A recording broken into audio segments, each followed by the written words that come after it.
Welcome to the Small Business Wake Up Call, the twice-weekly podcast that will open your eyes to the kinds of insights you can use to better run your business. Come have your morning Joe with hosts Lonnie Shambi and Stan Simpkins, who have the right recipes and ingredients to easily help you cook up a storm for even your toughest competitor. No lectures, no wasting your time telling you how smart they are, and no bullshit. The Small Business Wake Up Call is going to make you think, laugh, and help you recognize how much money you've been leaving on the table with advice that'll help you improve your quality of life. Lonnie and Stan are small business veterans who will share their individual war stories and experiences not only from their own businesses, but also from guiding hundreds of other small business owners in over 100 industries.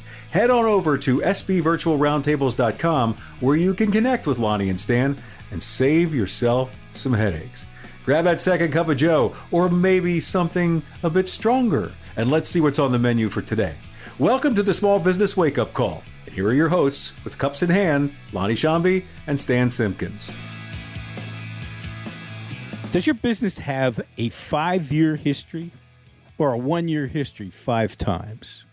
Welcome to today's podcast, where Stan and I will review an ailment that affects many small businesses. The running in place syndrome. We all go through times when we're just going through the motions, whether that be professionally or in our personal relationships. Many small business owners experience similar periods when they just put things on automatic pilot. Essentially the same thing this week they did last week, last month, or even last year. Whether it's complacency or you're just caught up in a routine that before you know it, you're reliving the past. No matter what causes it, way too many businesses go through it, and results of it aren't readily apparent until one day the owner takes a look around and realizes that the business hasn't progressed like it should.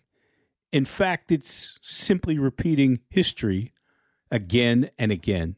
That means the owner and his small business have stopped learning and invariably stopped growing.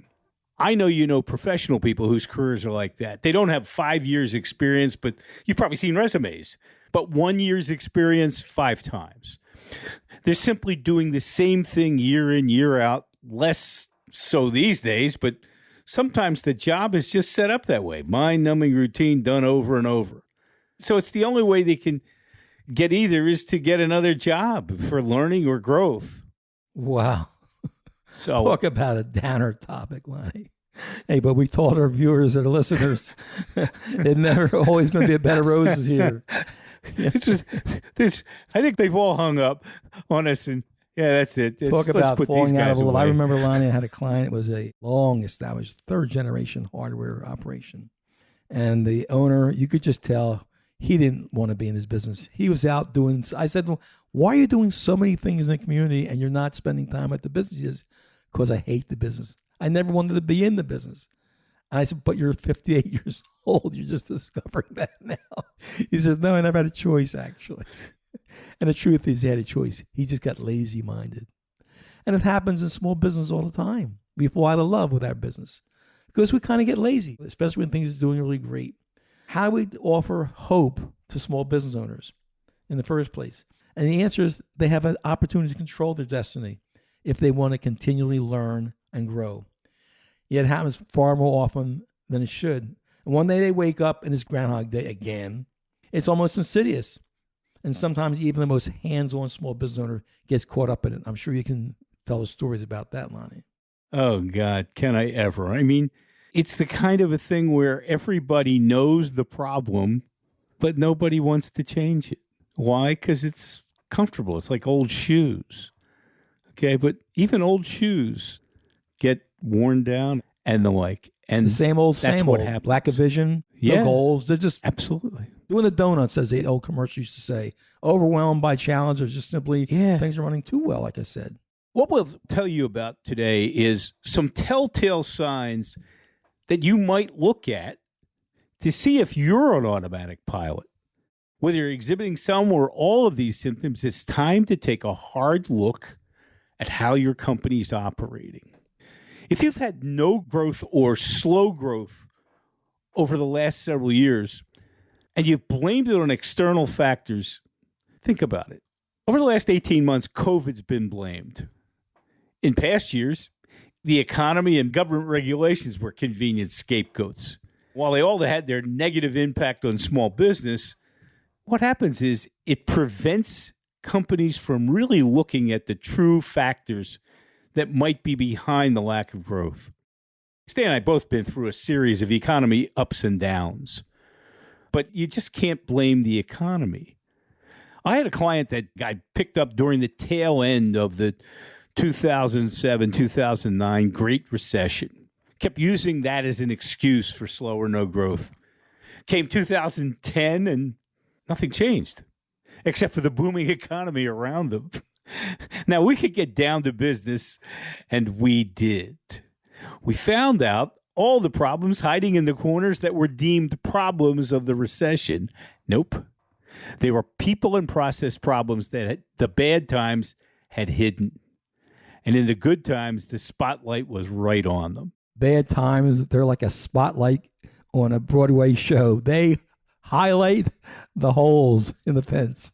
Stan, what we did is we made a couple of changes, one important one, and that is we took a key longtime manager, elevated him into a major decision-making role, kind of pushed the owner into a chairman position. He could play golf when he wanted and the like, because he didn't care about day-to-day management.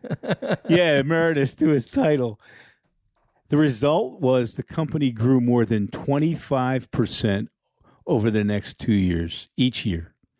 We had to turn over a third of the organization. So it happens. It happens in sales where you'll get a very successful sales organization. It seems to have lost its way. Well, how do you know that? Well, sales are down. Well, if you really analyze it, sometimes what they've tried to do is repeat a year that couldn't be repeated. It's kind of like 2010 or 2018 or 19, which were really off the chart years. They're not good models. And then what happens is the teams, management, sales strategies all get into a situation where they're the very definition of Einstein's insanity definition. That is, they keep trying the same stuff over and over again, expecting a different result. Their sales process was broken. And it was broken because they didn't pay attention to it in the good times. Lonnie, that's interesting about insanity. I call it numbness. I see companies who will invite us in, and there's almost a mental numbness to the problems that exist. You ask them, what about this? And they go, what problem? You know how humans adapt? They adapt to the problem to the point where they don't even see the problem anymore. And how long has it been going on? Well, it's been here for years. And you go, really? What problem? They don't even know. And you learn it from the employees. And the employees, you start to talk to them about, oh, we've already asked the boss to do this. He hasn't done it. I don't care if it's employees that should no longer be there. They've kind of like their expiration date has passed. Okay, but they're still there. Okay, not because of age, but because of competence or culture changes. It could be broken or misguided processes happen. They keep doing them. Why do you do it that way? Well, that's the way we always did it. I mean, the examples manifest themselves all over the place, but nobody sees it. It's a comfort level. That's the critical thing here. It will really, really knock a company on its ass. And I mentioned in a previous podcast, and I don't want to make this example shopborn, but it's so illustrious to this. So I had the client I mentioned once before, the remodeling company, and two brothers who were always fighting. And ultimately, as I had said in the previous podcast, they resolved it by switching jobs. Well, I hate to tell you something. They had been in their jobs for probably 8 years. They were only in their early 30s, so they hadn't really been with the company that long in terms of the roles. They worked their way up. But they ultimately landed in the roles of one being production manager, one being sales, and they were a misfit. They swapped jobs and they became great. But everyone knew that, including them, but no one realized that was the issue. But yet they knew they were each complaining about each other's performance for valid causes because people get used to it. What happens is there's a comfort level that people get to. Depending on the function or whatever, doesn't matter. It basically stifles creativity. You bring new employees in, and by 3 months in, they're talking the same talk. This ought to be a wake-up call, though. it's a corollary to a question we'll ask later, and that is, what's the last new thing we learned as a company? One I love, and I don't know if we have a room for a drum roll here before I give you this one. That's the way we've always done it. Talk about stifling change. Getting comfortable can be cancer. So I would tell you one of the symptoms or one of the ways to manifest and spot these issues is when things are too comfortable. If it's not broken, don't fix it. But maybe it's time for innovation. Just a second look. When you're in with a client, have you ever gotten feedback from them by asking a question like, if it was up to you, what would you change? What kind of answers have you gotten? Okay, because I bet if we compared answers, well, what's even more embarrassing embarrassing is when you as a consultant think you had a wonderful brainstorm idea and you throw it out to the employees and they say, we already ran that by him, he wouldn't do it. And it's kind of like the big thing to change the company will be a suggestion box. And it's kind of like, yeah, what's the thing?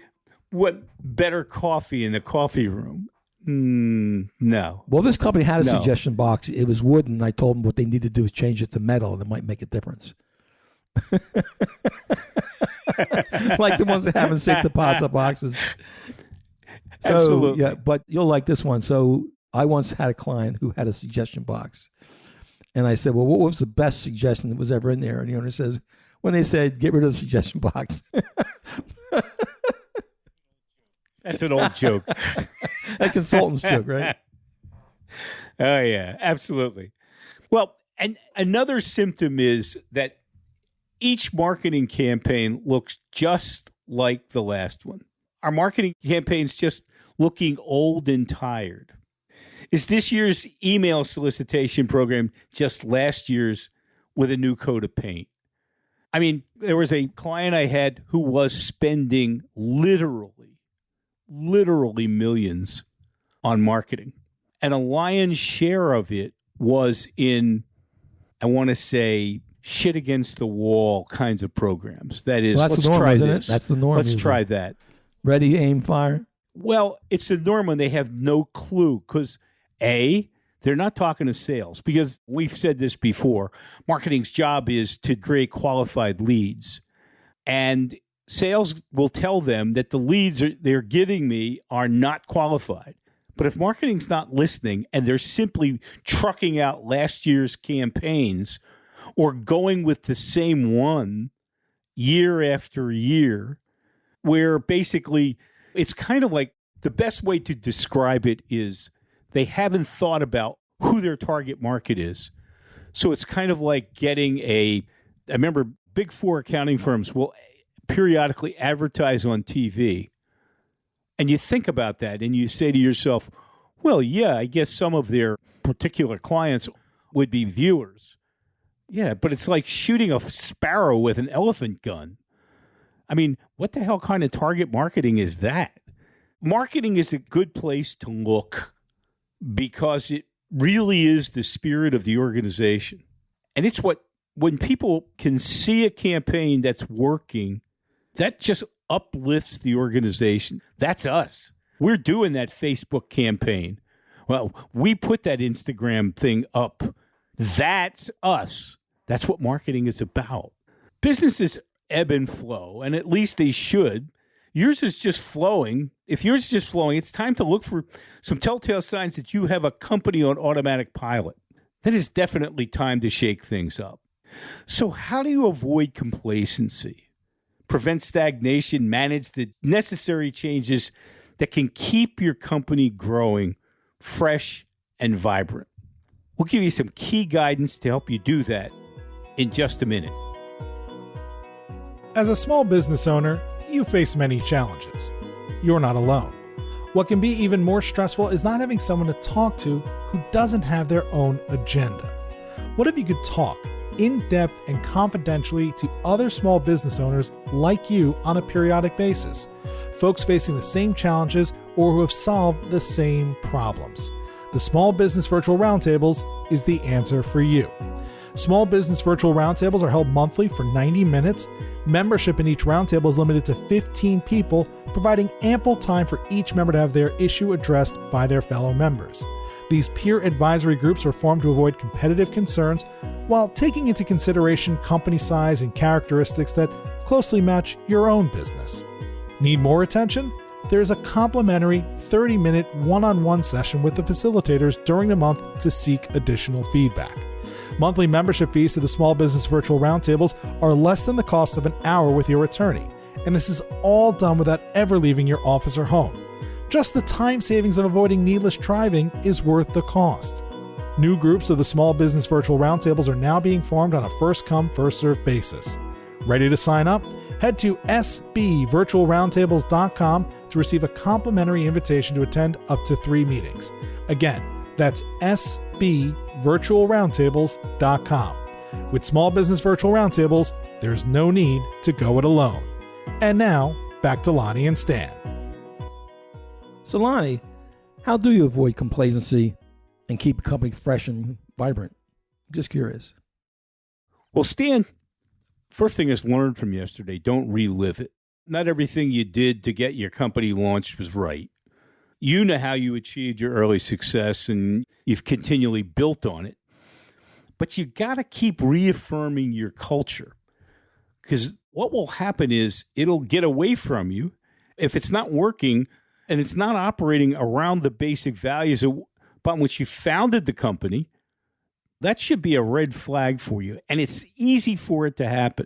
I had a client who had a manufacturing business that, he was wed to it. He lived it morning, noon, and night.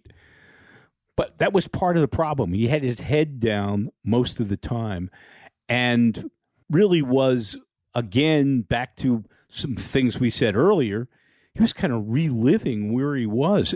He wasn't learning anything. And he woke up one morning and said, he realized it. And he said, we got to change this. And he started to do wholesale changes starting at his desk. And how he did it was very simply, he was doing things where he was bringing people in and learning from the people around him. While he had his head down in the company, other people were learning what was going on, especially about their competition. And Stan, I think you've got thoughts about that as well. We talked about how that happens oftentimes when the small business owner brings their first general manager, let's say, and you always talk about culture. If they've hired strictly for skill set and, quote, resume, before they know it, the culture that they created, which made the company great, isn't the culture that's there a year later. And it's insidious, and they never saw it because, as you said, their head's someplace else, and they're not paying attention. So we see that happen all the time. So, you've always talked about learning from the competition, and I don't mean copy from competitors, but to learn from them, picking the best of the best and avoiding the worst of the worst. Well, the ones that basically kick your ass in the marketplace. You know who they are. Okay. Looking at this can be a checklist process, just using checklists for it to see what they're doing and what you're not doing so you can make a judgment. And that's the key. Is if they can outgun you in resources, especially in the bankroll, you might be starting a fight or copying a process you can't afford to do or even implement in many cases. In fact, sometimes we see the things we're doing in concept, they're great ideas, but ones we can improve on to gain a slight advantage. And that's, we talked about the slight edge, like in batting, slight change of position, not major changes, something you can do on your own with little monetary effort. Find the niche is really what it is. They don't do everything well, especially your big competitors. Find out what they don't do well. That's their Achilles heel. Go get it. If that wasn't a realistic approach, then why would competitors be spending tons of money to reverse engineer product design, let alone operational design, if you will? Absolutely. Next, never stop asking hard questions. You have to continually question what you're doing and why. And for me, why is the single most important question a small business owner can ask. Why are we still doing that? Why are we losing valuable employees? Why are our customers demanding lower pricing? Well, because they always do. I'm sorry. I couldn't avoid that. Sorry. Why is our main product no longer a market leader? Answering why questions usually gives you the root cause of the problems, and they get you on your way to solving it. Stan, tap the drum roll button, please. And we both know the all-time winner. Why do you do it that way? That often results in a response something like, oh, that's the way we always did it, rather than an explanation that supports keeping it If that wasn't true, way. we wouldn't be in business. Absolutely. Unlike you, I am an engineer. However, I'm an electrical engineer. So I'm not even as mechanically inclined as you are beyond hand tools. And even in hand tools, somebody has to show me which end of the hammer to hold. I'm an EE, that's an electrical engineer. I don't change a light bulb. Lonnie, just so anyone knows, I've seen your toolkit. Anyone that has the hammer with a piece of paper and it says hammer and screwdriver dash flat and screwdriver dash Phillips head, that would kind of justify what you just said. Stands true. What can I tell you? But I can still look at processes and see where they might be opportunities to make improvements. So I can only imagine the insights that a skilled person could offer, like in your own organization. But after you've been the victim as an employee of shoot the messenger, you're often not inclined to jump into that line of fire. Well, I could tell you a story again. about that one. So talk about discouraging people from asking questions. So I got my first job out of college, CPA firm. I was a rather inquisitive young accountant. And I was encouraged by the founding partners to ask questions. So I did. In fact, he's the one who interviewed me and hired me. And he went to the same college I might add. However, he didn't know, what he didn't know was his team of older supervisors, older being they were in their 40s. I was younger. They were not of the same mindset, Lonnie. And so they literally complained to the owner, which I didn't know, that I asked too many questions. There were like three of them. All said, Stan asked too many questions, which hurt, when he sat me down and said, we need to talk. And I was only with the firm maybe 6 months at the time. So I had a lot of questions. And I had worked for 2 years for a CPA in college. So I had some exposure to the field. It wasn't totally fresh. And he brought this to my attention. I said to him, Sam, politely, I asked him the question, what were the questions I was asking that were not appropriate to the duties, and were the questions I asked questions that were repetitious? Maybe I should have learned from them. And he said, no, none of that. The result was 7 years later, and I'm bragging, I became a partner, and none of them had. In fact, I even got a little hand-carved briefcase from him that he brought back from Mexico at the end of the year, and he awarded it to me as the most improved employee of the year. I wanted you to know that. I thought that would be great. It didn't have Y engraved in the True side. story. I mean, because he didn't realize his culture of supervisor wasn't following his own, and I must give him credit. He totally influenced my life about lifelong learning. He's the guy that got me reading all the time, constantly always learning something new, because I never considered myself an outstanding student. I was a great student in accounting, but B student, C student, a lot of the rest of the subjects that you needed to get a degree on. And I'm thinking I'm just an okay, normal, average one, not realizing I was actually better than that, if you will. So that helped me a lot. Having curious people is really something you want to think about. And the more you can do that, the better. So Lonnie, another important part of this is embracing your new people and encouraging them to bring their ideas to you. Never stop looking for better people. Recruiting, talk about recruiting. People think you recruit when you need a person rather than always to be looking for talent and building an inventory, if you will, of contacts, networking, that type of thing. My advice to most of my clients, to all my clients actually, is hire people that are better than you are.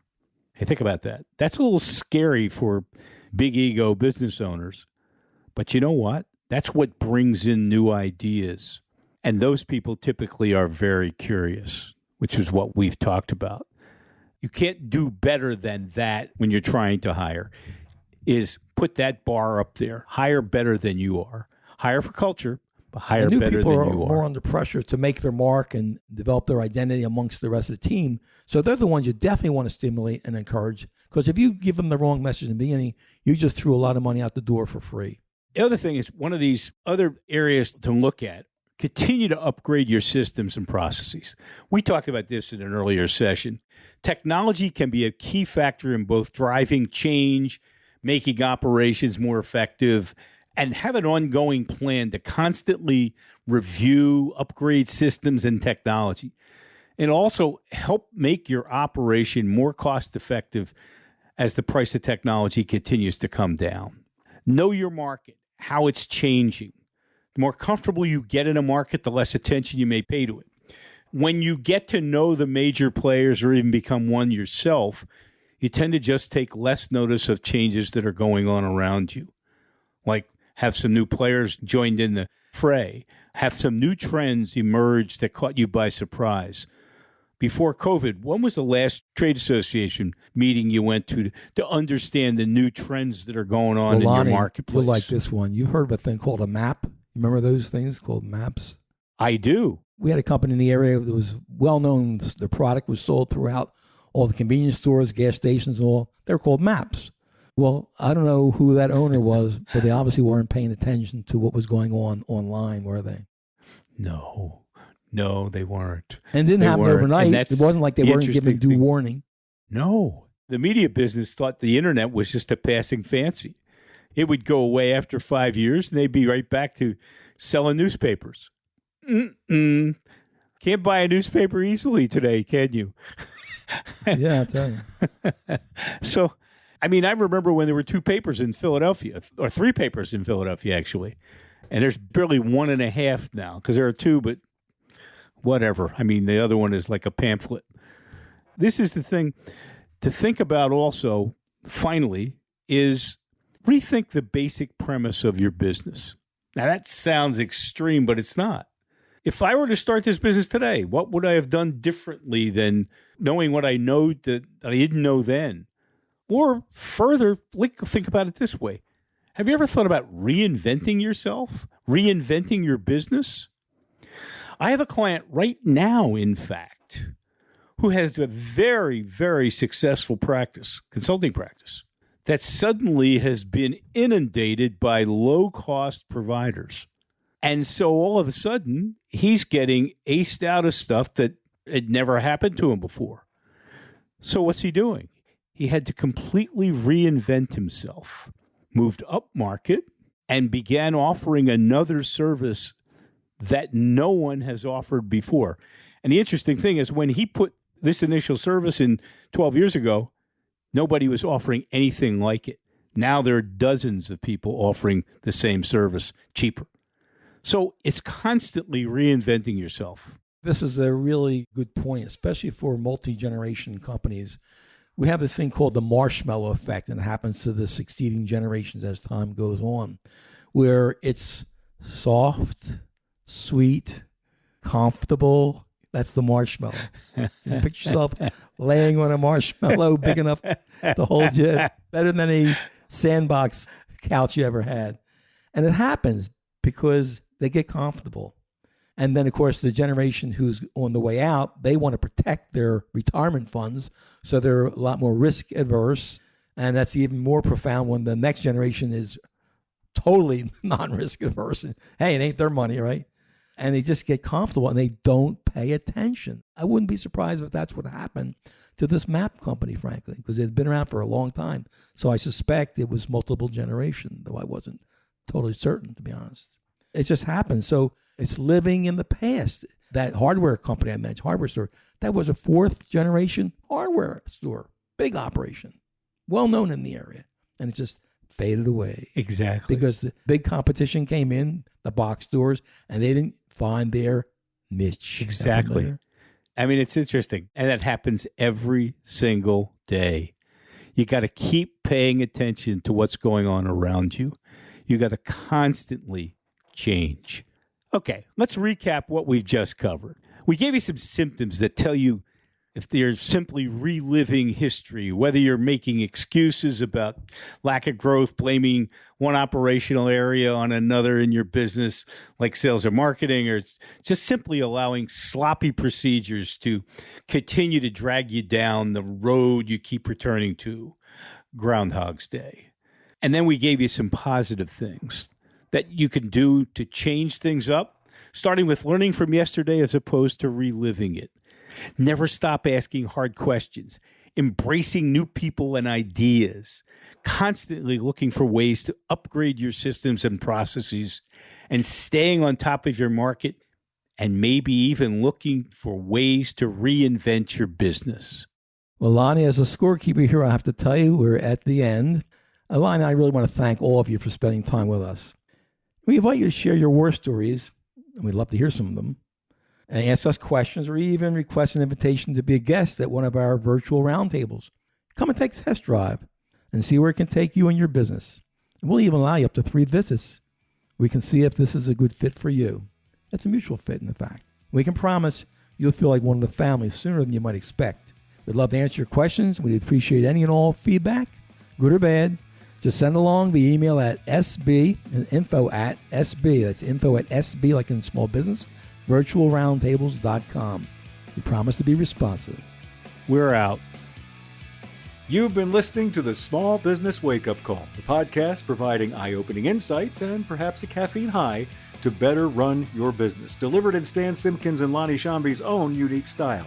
Head on over to sbvirtualroundtables.com, where you can connect with Lonnie and Stan, subscribe to the show, find more resources, and check out their monthly 90-minute virtual roundtables. Thanks for listening to the Small Business Wake Up Call.